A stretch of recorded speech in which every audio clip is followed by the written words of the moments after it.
Bueno, estábamos hablando de las tres interpretaciones que se hacían acerca de aquello que detiene, que obstaculiza al misterio de la iniquidad, cuyo, digamos, culmen de este misterio es la aparición del anticristo, del hombre de impiedad, del hombre de perdición también. Siempre es el mismo personaje que resume todo este momento, esa época. Entonces, hablamos, por empezar, el poder del imperio pagano de Roma, que era el que decíamos que era la barrera, según San Jerónimo sobre todo, fue sin duda una barrera contra la irrupción de ese espíritu de desorden anárquico, porque fue el principio de unidad, por el que las naciones se mantenían juntas. Y se organizó este imperio bajo la autoridad de una legislatura común, en la ley romana, derecho romano, de un poderoso ejecutivo que era el imperio, el emperador, una gran soberanía con una jurisdicción administrativa por tribunales en todo el mundo. En todos lados había tribunales romanos, ¿no? No se aplicaba la ley romana. La paz de las naciones era mantenida entonces por la presencia, además, de ejércitos que permanecían en los distintos sitios. Eran las legiones romanas famosas que ocupaban todo el mundo. Las rutas militares desde Roma se irradiaban, atravesaban la tierra. Por eso también se decía que todos los caminos conducen a Roma, ¿no? Es que era el imperio, de ahí partían todos, y de ahí partían todas las legiones. Es decir, todo el mundo estaba en paz, la famosa Pax Romana, por esa presencia universal de ese poderoso imperio pagano. Terrible, terrible, de acuerdo a la profecía de Daniel, capítulo 7, versículo 19, como si fuera ese poder de hierro que devoraba, que trituraba las naciones, manteniéndolas sometidas como con una vara de hierro, ¿no?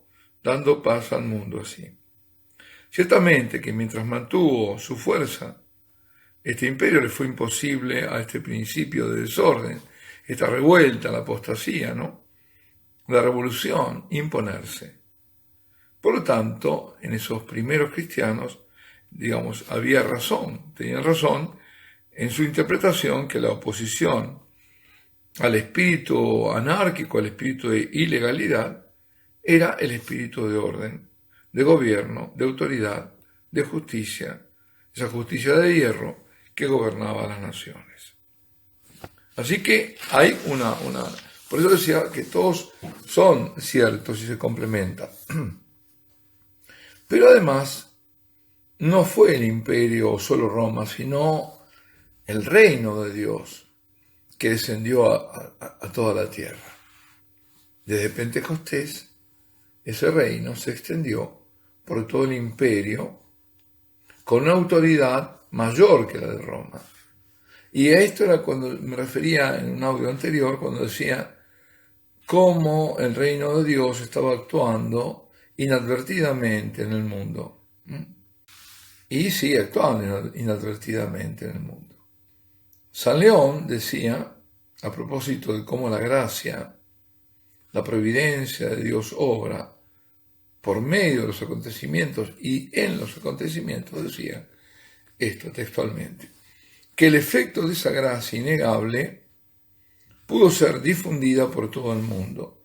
Preparó al imperio de Roma, cuya expansión se extendió los límites que abarcó la completa familia de todas las naciones. Porque fue una ajustada preparación para la obra divina, haciendo que muchos reinos se confederaran bajo un mismo imperio, de modo tal que la predicación del Evangelio pudiese así penetrar rápidamente a través de aquellas naciones a las que el gobierno de una ciudad, la ciudad de Roma, mantuvo en unidad. ¿Lo vemos?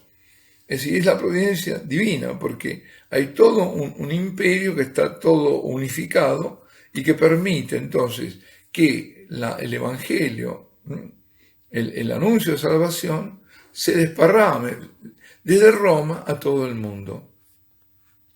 Y eso es la providencia. Santo Tomás de Aquino, a propósito de esto, decía del Imperio Romano que no cesó, no dejó de serlo, pero que sí cambió de lo temporal a lo espiritual. Commutatum de temporali in spirituale. Fue entonces la Iglesia apostólica que, extendiéndose a todas las naciones, ya reunidas en ese imperio romano pagano, digamos que apuró el proceso, introduciendo en esas naciones una nueva vida.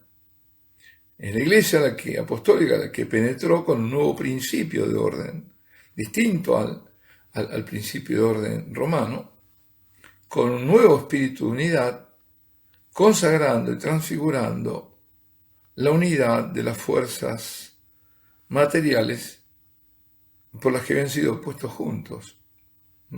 Es decir, había habido una fuerza de coacción y de cohesión, más bien de coacción de parte del imperio, y la cohesión de esa unidad la da ¿quién? Cristo. Es decir, transfigura esa unidad. Y les dio además una mente, una inteligencia, una ley, una voluntad, un corazón, por la fe que iluminó la inteligencia de todas las naciones para conocer al Dios verdadero. Por la caridad, además, que las unió en la unidad de una familia, por una fuente de jurisdicción que brotó de nuestro Señor y a través de sus apóstoles gobernó toda la tierra. Hubo entonces una legislatura espiritual de los apóstoles, la ley de Dios. Es decir, la ley romana por un lado, ahora tenemos la ley de Dios, que viene a través de los que transmiten esa ley de Dios, que es la que enseña a Cristo, la verdadera ley, y que enseña a los apóstoles y sus sucesores. Y hubieron tribunales junto a los tribunales de Roma. Junto a los tribunales de la fuerza de hierro, se erigieron los tribunales de la misericordia divina. Y este nuevo principio de orden, me refiero al cristiano, de autoridad, de sumisión y de paz, hizo así su ingreso a este mundo. Lo poseyó, diríamos, del poder material del viejo imperio romano y lo llevó a una nueva vida, la vida celestial. Fue entonces eso lo que el Señor quería y pedía, la sal de la tierra. Ahí está. Es decir, la religión cristiana, la iglesia de Cristo, se transforma en la sal de la tierra. Y prolongó su existencia hasta un cierto periodo. Por eso es perfectamente cierto que este obstáculo, este catejón, significa también el Espíritu Santo. Porque la iglesia de Dios es la presencia del Espíritu Santo, incorporado, manifestado al mundo en ese cuerpo visible que somos nosotros los bautizados en unidad de esa iglesia de Cristo. Pero también está este impedimento, este obstáculo significa algo más.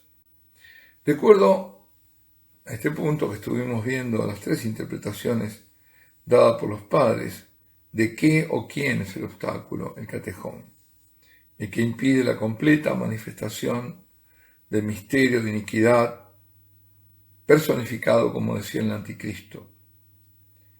Significa algo más porque estos dos poderes, es decir, el poder de Roma, que es el poder temporal de Roma pagana, y el poder de la Iglesia, del Espíritu Santo, que es el poder espiritual, digo que de este nuevo reino sobrenatural de Dios se juntaron. Estaban en todo el mundo, pero se juntaron en el centro, se juntaron en la ciudad de Roma. Al comienzo estaban enfrentados, estaban cara a cara, en conflicto, digamos. Y luego, uno al lado del otro, en paz. Fueron dos potencias poderosas, una de la tierra, otra del cielo, una de la voluntad humana, otra de la voluntad divina, que se juntan en la arena. Porque por 300 años, pensémoslo bien, ¿no? El imperio martirizó a los pontífices de la Iglesia Católica. Es decir, ser nombrado pontífice, ser nombrado papa, era clavado que terminaba mártir. Todos los papas, primeros papas fueron todos mártires, por 300 años. Es decir, por 300 años luchó para extinguir ese nuevo, ese extraño huésped que tenía el imperio, para destruirlo, para saciarse de su propia sangre. Y por 300 años luchó en vano. Porque cuanto más la iglesia era martirizada, más las semillas de los mártires se multiplicaban, los nuevos cristianos, como diría Tertuliano, ¿no? Es decir, la iglesia se expandió, creció en vigor, en fuerza, en poder, en la misma proporción que el imperio pagano luchaba para destruirla. Más luchaba, más se fortalecía la iglesia. Parece una ley esa, y es una ley. Y al final, por eso, atención, la persecución que viene nos va a fortalecer. Y al final el conflicto terminó con la conversión del imperio a la cristiandad.